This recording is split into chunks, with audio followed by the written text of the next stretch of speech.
Cek. Seorang putri raja yang tak mau dijodohkan oleh orang tuanya berniat untuk melepaskan dirinya dari ikatan tersebut, tetapi malah membawa kutukan ke dalam istana.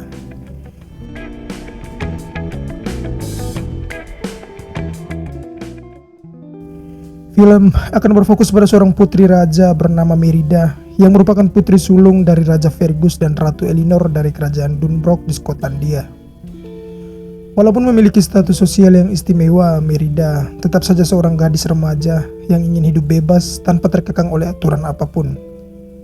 Namun, Ratu Elinor memiliki pandangan yang berbeda. Sebagai seorang ratu yang berwibawa dan disegani, tentu saja ia menginginkan Merida untuk hidup layaknya seorang putri kerajaan.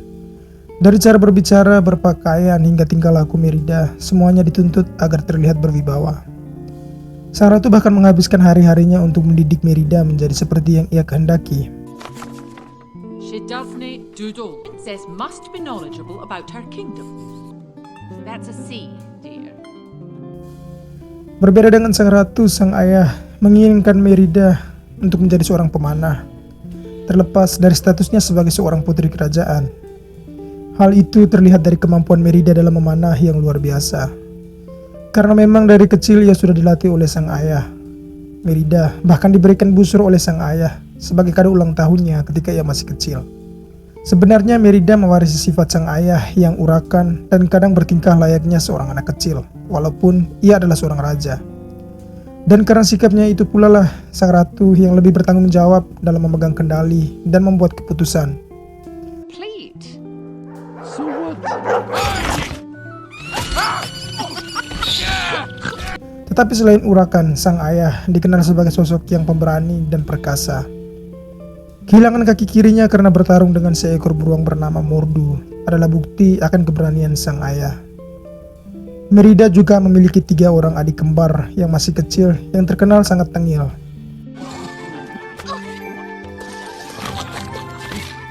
Suatu hari ketika sedang makan malam, sebuah kabar mengejutkan datang.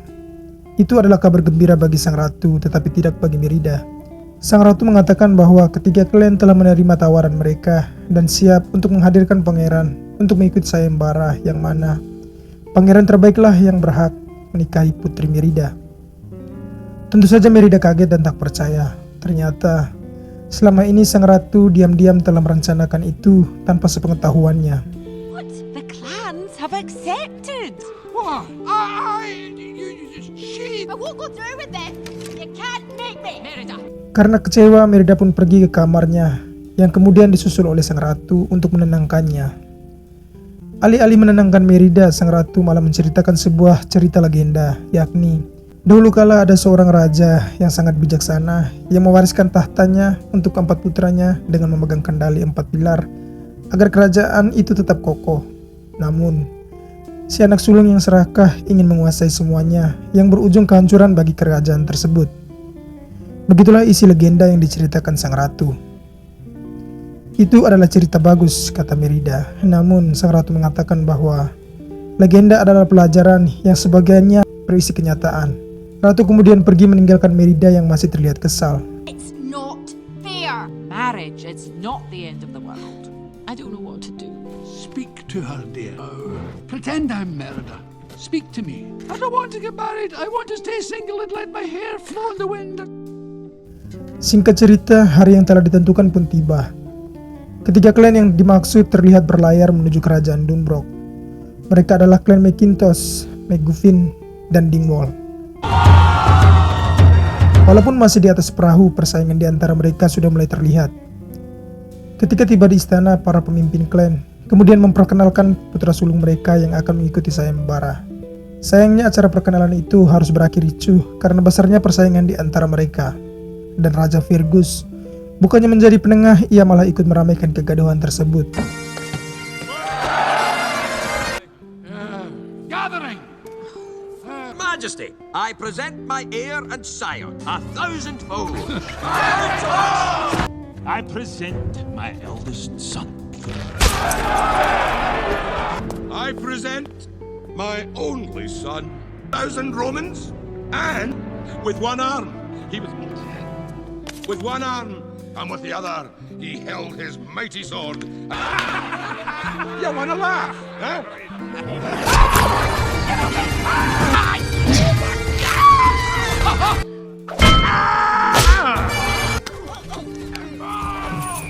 Kita kemudian diperlihatkan sebuah scene betapa diseganinya Ratu Elinor ini.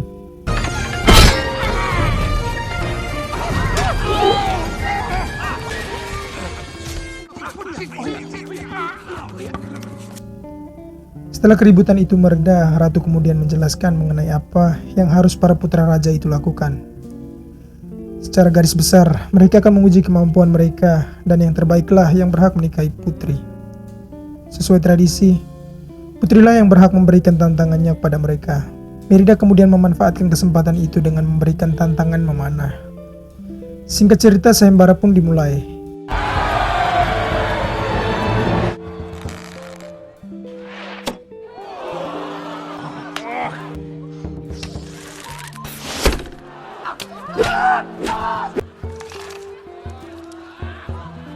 Shoot, boy!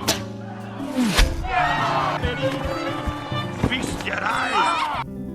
Ketika melihat salah satu peserta yang paling konyol itu membidik tepat pada sasaran, walaupun hanya sebuah kebetulan, Merida pun bereaksi. Tetapi sebenarnya, apa yang ia lakukan telah melanggar tradisi mereka. Ia mengambil busur dan ingin menentukan pilihannya sendiri. Ratu sangat kaget dan berusaha menghentikannya, namun Merida tidak peduli. Kita lalu diperlihatkan seperti apa kemampuan Merida dalam memanah.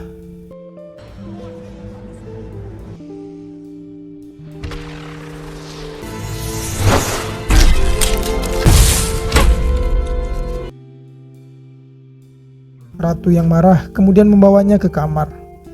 Terjadi perdebatan di antara keduanya yang mana Merida yang kesal, kemudian memotong sebuah tirani yang adalah sulaman potret keluarga mereka. Mother died and be like you! One. Merida!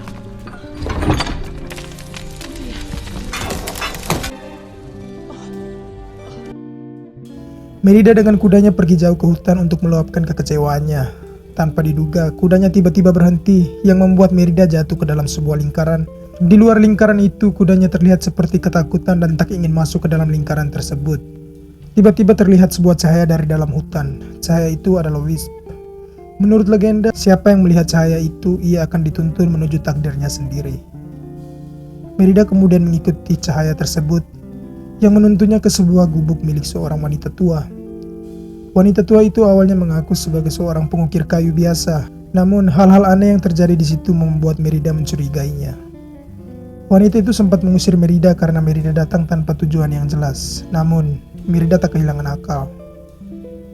Ia mengatakan bahwa ia ingin membeli semua ukiran si penyihir ditambah sebuah mantra yang bisa mengubah keputusan sang ratu yang masih bersikeras untuk tetap melaksanakan sayembara. Get out! No, the wisp! I'll buy it all! Every carving and I want a spell to change my mum. Melihat kalung itu, si penyihir itu pun dengan senang hati menyetujuinya. Penyihir itu juga menceritakan bahwa dulu ada seorang pangeran yang pernah datang padanya dan meminta untuk merubah takdirnya seperti yang dilakukan Merida saat ini. Pangeran tersebut meminta agar ia memiliki kekuatan layaknya 10 orang pria. Cerita si penyihir harus berhenti karena ia harus meracik sebuah ramuan untuk Merida. Dan hasil dari racikan itu berupa sebuah kue. Kue itu harus Merida berikan kepada sang ratu karena dengan memakan kue tersebut, sang ratu akan luluh dan menuruti apa saja yang dikatakan Merida. Merida kemudian pergi dengan membawa kue itu, tetapi tampaknya si penyihir lupa akan mantranya. No! What was that? Did you say something? About...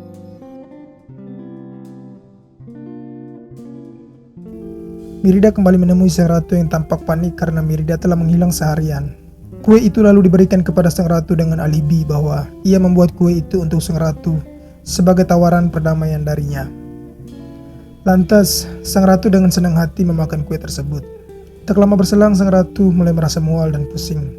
Niat sang ratu yang awalnya menemui para tamu sayembara harus dibatalkan karena ia butuh beristirahat. Sepertinya efek dari ramuan tersebut mulai bekerja. Merida kemudian menuntun sang ratu menuju ke kamarnya untuk beristirahat. Dan sesuatu yang di luar dugaan pun terjadi. Mum? Mum?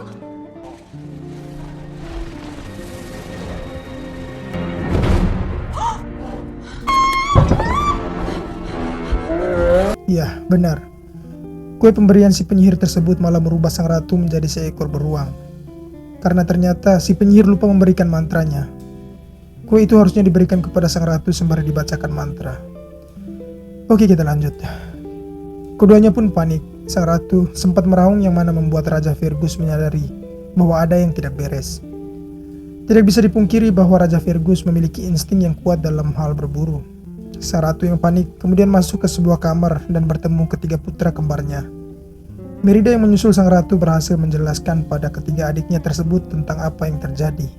Mereka lalu bekerja sama untuk mengeluarkan sang ratu dari istana. Berkat bantuan ketiga adiknya, Ratu dan Merida akhirnya bisa keluar dari istana dengan selamat. Raja Fergus dan yang lainnya dipermainkan layaknya para bocah, yang mana mereka hanya berakhir di atas atap terjebak dan tidak tahu bagaimana cara untuk kembali turun. Did you hear this?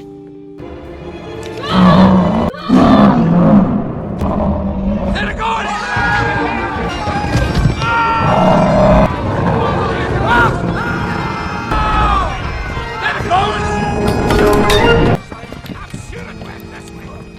Was carried away by a giant birdie. A dragon. Lalu mereka membuat sebuah keputusan jenius tetapi juga sangat konyol.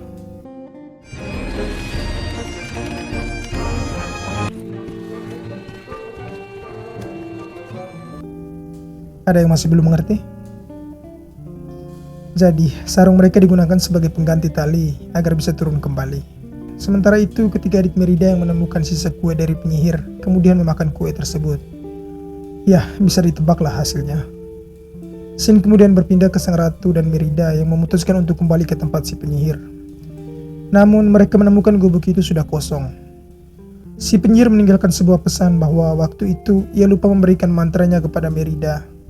Dan setelah matahari terbit di hari kedua, maka kutukan tersebut akan menjadi permanen, atau dengan kata lain, sang ratu tidak bisa lagi kembali ke wujud aslinya. Untungnya mantra itu tersirat dalam pesan yang ditinggalkan oleh si penyihir. Princess, I'm off to the Wickerman Fest. By the second sunrise, your spell will be permanent. There's one bit I forgot to tell you about the spell. Remember these words. Be changed. Mend the bond torn by... Lovely day! Merida bersama sang ratu menghabiskan malam di hutan tersebut hingga keesokan harinya. Ada sebuah momen di mana perilaku sang ratu berubah seperti seekor beruang sungguhan. Untungnya ratu segera sadar dan kembali mengembalikan dirinya. Come back!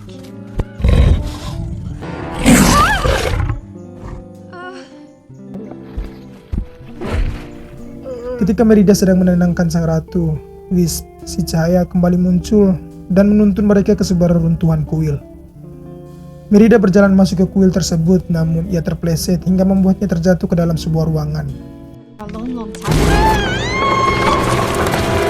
Di sana ia menemukan sebuah batu dengan ukiran 4 sosok pria. Namun ukiran itu tidak lagi utuh, yang mana seorang pria tampak terpisah dari ketiga pria lainnya. Ketika Merida menyentuh ukiran tersebut, semua fakta pun terkuak. Ternyata mantra si penyihir itu pernah terjadi sebelumnya. Kalian masih ingat legenda yang diceritakan oleh sang ratu? Iya, Pangeran Sulung itu adalah sosok pria yang terpisah di dalam ukiran itu. Saya juga berharap kalian masih ingat cerita si penyihir tentang seorang pangeran yang pernah datang padanya dan meminta kekuatan 10 orang pria di dalam dirinya. Karena sebenarnya pria itu adalah Pangeran Sulung tersebut. Dengan kekuatan 10 pria di dalam tubuhnya, ia berhasil mengalahkan ketiga saudaranya lalu menguasai kerajaan tersebut. Dia jugalah orang yang membelah ukiran tersebut sebagai tanda pemisahan diri. Lalu bagaimana nasib pangeran tersebut selanjutnya? Jawabannya adalah ya, itulah dia. Dia telah berubah menjadi seekor beruang seutuhnya karena mantra si penyihir tua itu. Menariknya lagi, namanya adalah Mordu. Mordu. Masih ingat nama itu? Mordu, seekor beruang yang membuat Raja Fergus harus kehilangan kaki kirinya. Untungnya Merida berhasil keluar dan bersama sang ratu mereka segera kabur.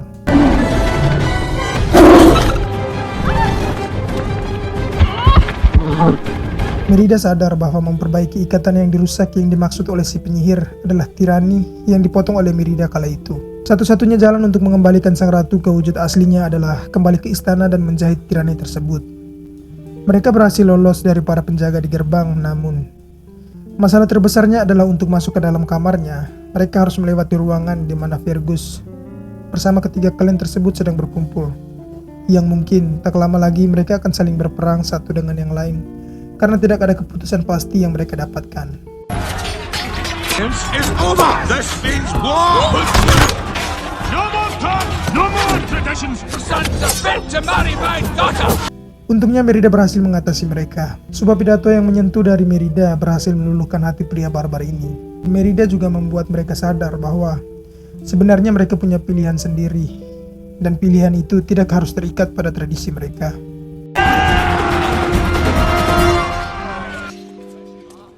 Where is the queen? You'll not stand! See ya! Shut it! Matter of my betrothal. I've decided to do what's right and find love in our own time. Give us our own say in choosing our fate. Ratu hampir saja ketahuan, namun dengan segera Merida mengalihkan perhatian mereka. On to the cellar! Alhasil, Merida dan sang ratu berhasil masuk ke kamar yang dimaksud. Tetapi tak lama berselang, Raja Fergus datang dengan niat menemui sang ratu untuk memberitahukan apa yang terjadi. Tetapi setelah mengetahui ratu tidak berada di kamarnya dan keadaan kamar yang berantakan, ia pun sadar bahwa ada hal buruk telah menimpa sang ratu. Dengan panik ia mulai mencari sang ratu hingga akhirnya Dad! No! It's Merida berusaha untuk menghentikan Raja Fergus, namun sia-sia. Sang ratu yang menyadari bahwa tak lama lagi ia akan menjadi beruang seutuhnya, memutuskan untuk pergi. Merida berusaha menjelaskan apa yang terjadi, namun ia malah dikurung oleh Fergus di dalam kamarnya sendiri. Kunci kamar itu diberikan kepada salah seorang pelayan kepercayaannya, dan raja sendiri pergi dengan amarah untuk memburu si beruang. Kali ini ketiga adik kembar Merida kembali membantu Merida untuk keluar, tetapi dengan wujud yang berbeda. Oh no. Get the key. Setelah berhasil mendapatkan kunci kamarnya, Merida bersama ketiga adiknya langsung bergegas menyusul Fergus dan kawanannya. Merida terlihat sangat kewalahan karena menunggangi kuda sambil menjahit potongan tirani tersebut, karena memang hari sudah subuh. Sementara itu, sang ratu tampaknya telah terkepung di tengah lingkaran batu yang pernah mereka datangi. Alhasil, ia dilumpuhkan tanpa adanya perlawanan. Di sisi lain, Merida yang kehilangan jejak ayahnya mendapatkan harapan baru ketika Wisp, si cahaya, kembali muncul dan menuntunnya ke tempat Fergus, yang mana Get back! That's my mother! Are you out of your mind? belum sempat menjelaskan, masalah lebih besar kembali mereka hadapi. Ya, itu dia si Mordu. Melihat Mordu yang menyakiti Merida, sang ratu lantas membebaskan dirinya dan bertarung dengan Mordu. Mordu! Kill it!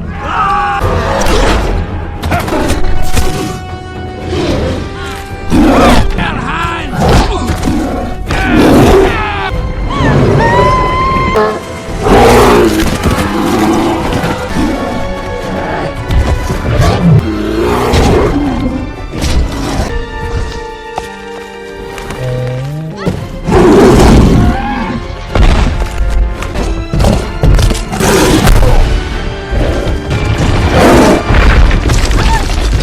Dan ternyata ini adalah alasan kenapa Wisp menuntun Merida untuk bertemu seorang penyihir.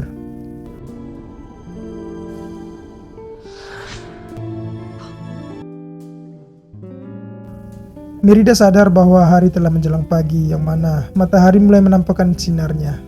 Ia langsung menutup sang ratu dengan tirani tersebut.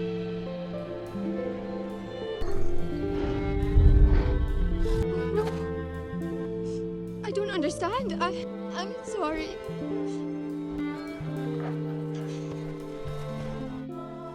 You've never given up on me. I want you back, Mommy.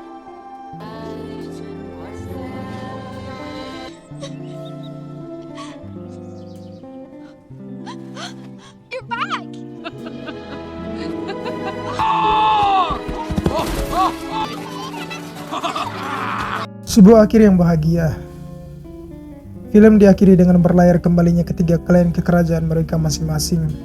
Juga sang ratu yang bersama putrinya berkelana bebas menikmati pemandangan di alam liar. Takdir kita ada di dalam diri kita. Anda hanya perlu sedikit keberanian untuk mengetahuinya. Itulah narasi terakhir dari sang putri Merida. Guys, untuk kalian yang bertahan sejauh ini, terima kasih tak terhingga untukmu dari hati yang paling dalam. I wish you all the best, always the best. Saya harap kalian bisa mengerti apa yang saya ceritakan. Jika kalian merasa terlalu sulit untuk dipahami, kritik dan saran dari kalian akan sangat membantu saya sebagai pemula ini. Like jika kalian suka, subscribe jika kalian berkenan, komen jika kalian sudi. Saya Ahmad Owen, see you di video selanjutnya. Dadah!